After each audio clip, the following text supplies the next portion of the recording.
യുധിഷ്ഠിര, നിങ്ങൾക്ക് പോയതെല്ലാം തിരികെ ലഭിക്കുവാൻ ഇനി ഒരു കളിയും കൂടി ബാക്കിയുണ്ട്. നിനക്കെല്ലാം തിരികെ നേടുവാനുള്ള അവസാന ശ്രമം. ചിന്തിച്ചിരിക്കാൻ സമയമില്ല. ഒരൊറ്റ തീരുമാനം മാത്രം മതി പോയതെല്ലാം തിരിച്ചു പിടിക്കാൻ. എന്റെ സർവ്വതും ഞാനിവിടെ നൽകി.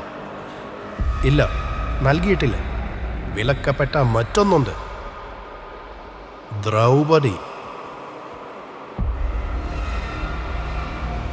ചിന്തയിലായിരുന്ന യുധിഷ്ഠിരൻ അല്പസമയത്തിനു ശേഷം ശകുനിക്ക് മറുപടി നൽകി. ദ്രൗപദിയെ ഞാനിവിടെ സമർപ്പിക്കുന്നു.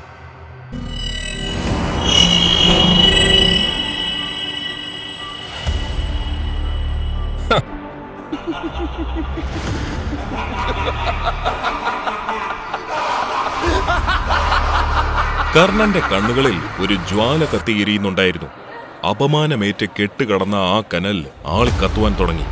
തന്റെ പ്രധാന പ്രതികാരത്തിന്റെ ആദ്യഘട്ടം സാക്ഷ്യം വഹിച്ച സന്തോഷത്തിൽ ശകുനിയും. ദുശാസന, തന്റെ സഹോദരന്റെ വാക്കുകൾ കേൾക്കാൻ കാത്തിരിക്കുകയായിരുന്നു ദുശാസനൻ. പാണ്ഡവ സഹോദരങ്ങളുടെ മുഖത്തേക്ക് പുച്ഛഭാവത്തോടെ നോക്കി തന്റെ സഹോദരനോടുള്ള കടമ നിറവേറ്റുവാൻ പോയി. പെട്ടെന്നായിരുന്നു എല്ലാവരുടെയും ശ്രദ്ധ ആ ശബ്ദം കവർന്നെടുത്തത്. ആ ശബ്ദം വരുന്ന ദിക്കിലേക്കായി എല്ലാവരുടെയും നോട്ടം. ദ്രൗപദിയെ തന്റെ സഹോദരന്റെ അരികിലേക്ക് അവൻ വലിച്ചെറിഞ്ഞു. ഇത് കണ്ട പാണ്ഡുപുത്രന്മാർ തങ്ങളുടെ ദേഷ്യം ഉള്ളിലൊതുക്കി നിന്നു.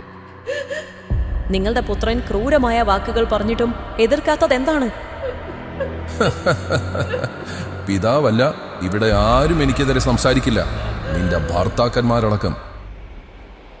പെട്ടെന്നായിരുന്നു ശകുനി ദുര്യോധനനോട് ആ കാര്യം പറഞ്ഞത്. ദുര്യോധന, ദ്രൗപദി നമ്മുടേതല്ലേ ഇപ്പോൾ?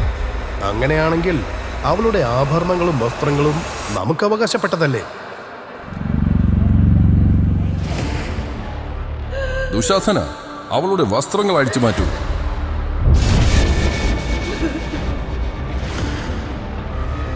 ദുശാസനൻ ദ്രൗപദിയുടെ അരികിലേക്ക് നടന്നു. ദ്രൗപദി കരഞ്ഞുകൊണ്ട് തന്റെ ഇഷ്ട ഭഗവാനെ വിളിച്ച് പ്രാർത്ഥിക്കുവാൻ തുടങ്ങി. ദുശാസനൻ ദ്രൗപദിയുടെ അരികിലെത്തി. കണ്ണുകൾ അടച്ചു പിടിച്ച് ദ്രൗപദി ഉറക്കെ കരഞ്ഞുകൊണ്ട് പ്രാർത്ഥിച്ചു. ദുശാസനൻ ദ്രൗപദിയുടെ സാരിത്തുമ്പിൽ പിടിച്ചു വലിച്ചു.